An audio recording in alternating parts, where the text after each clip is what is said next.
By Thanks for having me, Bill. Model Mortgage Unlimited, right around the corner from us, so you didn't have a real long walk to get here. Nope. No. All right. So this week we're talking several different things. We talked about how the market was a little bit, but we touched base a little bit on renting versus home ownership. So we got a lot of questions in on that. But what are some of the pros and cons of renting a home versus actually being a homeowner? Sure. So it definitely depends on your circumstances. If you're looking for something more short term, renting may be the way to go. With home ownership, you do have that stability of always knowing what your principal and interest payment's going to be. Renting, your rent could always go up at the end of your lease. You never knowing if the landlord's going to sell the home. So you might not have a lease next time then. Right. So you're more in control of your own destiny would be, I guess, one of the big pros, I guess. And you touched on a little bit of probably the time frame, right? If you're not going to be there real long or not would make a big difference on whether it be a pro or con of owning a home. Yeah, that's a kind of a longer term commitment with home ownership. Yeah. All right. So some of the questions we have in, and a lot of these are pretty, I guess, similar-ish as far as what I guess the answer I'm guessing is going to be, you're the pro here. I'm going to go to you here. So what are lenders looking for in a borrower? So an ideal borrower, what's a lender want to see in them? Stable income, job stability, the ability to repay, halfway decent credit. And when we do analyze the credit, we can determine how, you're going to be making those payments. Sure. Yep. Yeah. Money down, things like that. I'm sure. Yeah. Probably makes a big difference on the program. Okay. So, speaking of money, how much money do I need to have down? It depends on the product. It depends on your needs. So we do have, 0% down with the USDA. Typically conventional loans are 3% down, FHA 3.5% down, lower credit options. So it just depends on your needs. So you don't always have to have 20% down or anything like that. No. Some people will say, well, I don't have 20% down. Well, you don't always have to have that. I don't think so. That's correct. All right. Another question, how good does my credit need to be? Well, obviously, the better the credit, the better the program you fit into, the better the interest rate. There are options for, 640-ish credit scores, and if there are credit issues, I'm always open to, helping people out and figuring out what they can do to better their credit. So obviously probably the higher the credit, the better, or right, probably more options. Absolutely. I'm assuming then too, but yeah, even lower credit. I know you guys have a lot of options here at your disposal here. Okay. What if I do have some collections? So what's that do to me? It kind of depends on the collection type. If it goes into, like, say, a judgment, you do need to have those taken care of. And that's only going to better your credit and benefit you. And also if it's medical collections, they don't really look so hard on those as they do like utilities and things of that nature. Well, if I'm not just paying my bills versus like I ran into my kids got sick. Yeah, because those are unexpected. Sure. Yeah.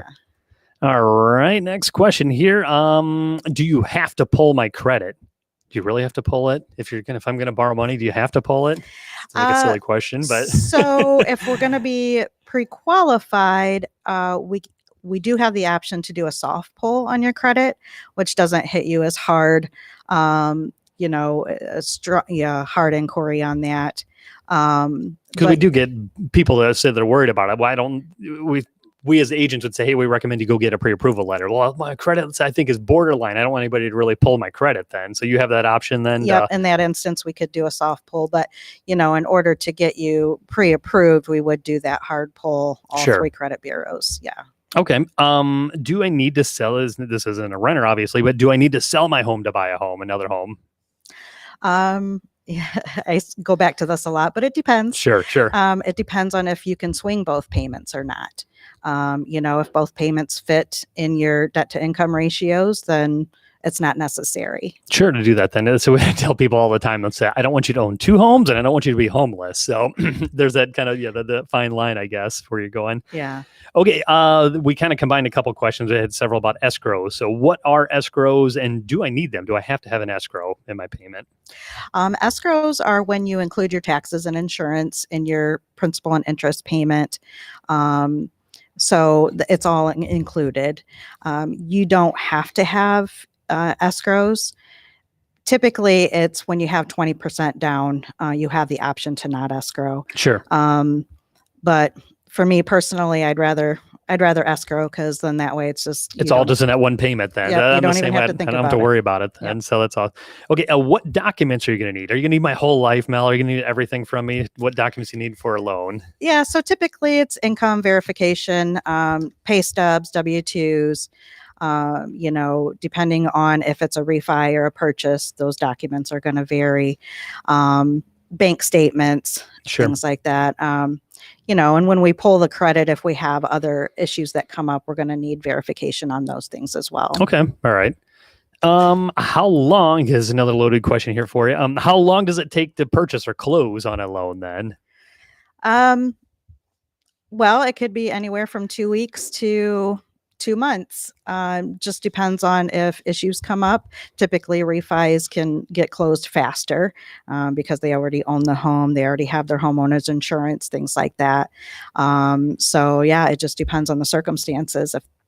If there are appraisal issues and things like that, it's going to take a little bit longer. Sure. All right. Okay. Now I need your crystal ball for this one here. Are rates going to stay the same? Or are they going to go up? I don't feel that they're going to change drastically in the near future, but we are in an election year. Yeah. So anything can happen, Sure. unfortunately, during an election year. So. That's what we get that question a lot. Again, I don't know. I don't pay attention to it like what you would, but nobody knows the future then. So, yep. Yeah. All right. So why now? What would be a good time to do, or what is a good reason to do that then? So rates obviously are still great. There's a lot of different, options, a lot of different things going on. So we haven't discouraged anybody from wanting to buy or sell right now. That's the same thing you talked about a little bit, like that's election time frame. Things are kind of happening, but rates are crazy low. Right now. Yeah. I don't know a reason why you wouldn't, whether it be a refi or a purchase or whatever. You can buy more home than what you could not that long ago. Absolutely. Just because of rates being what they are. So, yeah.